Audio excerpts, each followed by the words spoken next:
ब्रह्मलीन परमपूज्य गुरुदेव स्वामी चिन्मयानंद आणि माझे आध्यात्मिक गुरु ब्रह्मलीन परमपूज्य स्वामी पुरुषोत्तमानंद यांच्या स्मृतींना मी कृतज्ञतापूर्वक अभिवादन करते। मुद्दामून या कार्यक्रमासाठी नागपूरहून आलेल्या परमपूज्य स्वामीनी गयानंदा, चिन्मय ज्योती यात्रा आणि संदेश वाहिनीचे प्रमुख स्वामी चिन्मय मित्रानंदजी, स्वामी प्रत्ययानंदजी आणि त्यांचे सर्व सहकारी, आजच्या कार्यक्रमाचे सर्व सन्माननीय अध्यक्ष माननीय हरिभाऊ वजूरकर, प्रमुख अतिथी शंकर संतोषरावजी वानखेडे आणि सर्व उपस्थित ज्येष्ठ श्रेष्ठ मान्यवर, आज चिन्मय मिशनचे प्रमुख संस्थापक ब्रह्मलीन परमपूज्य स्वामी चिन्मयानंदजी यांच्या जन्मशताब्दी वर्षानिमित्त कृतज्ञता गानसमूह चिन्मय मिशन वर्धा याद्वारा आयोजित संस्कृत स्तोत्रगान संध्येमध्ये आपल्या सर्वांचे सहर्ष स्वागत। आजच्या कार्यक्रमात चिन्मय मिशनमध्ये वेळोवेळी गायल्या जाणाऱ्या स्तोत्रांचे तसेच भगवद्गीतेतील 15वा अध्याय, ईशावास्य उपनिषद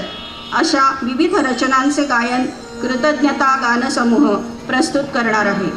प्रत्येकच रचना फार मोठी असल्याने त्यातील किमान 5 ते 7 श्लोकच आम्ही निवडले आहेत। यातील काही स्वररचना पारंपरिक आहेत तर काहींना वेगळा स्वरसाज चढविण्याचा आमचा प्रयत्न आहे।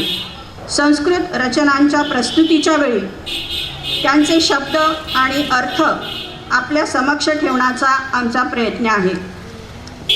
रसिक हो, सकाळी उठल्यानंतर जे गाणं आपण ऐकतो ते दिवसभर आपल्या मनात रुंजी घालत असतं, असा अनुभव बहुतेकांना असेल। तसेच जे गाणं वारंवार कानावर पडतं ते अजाणता का होईना आपणही गुणगुणू लागतो आणि विशेष म्हणजे स्वरलयींच्या हिंदोळ्यावर बसून आलेल्या शब्दांचे पाठांतर लवकर होते।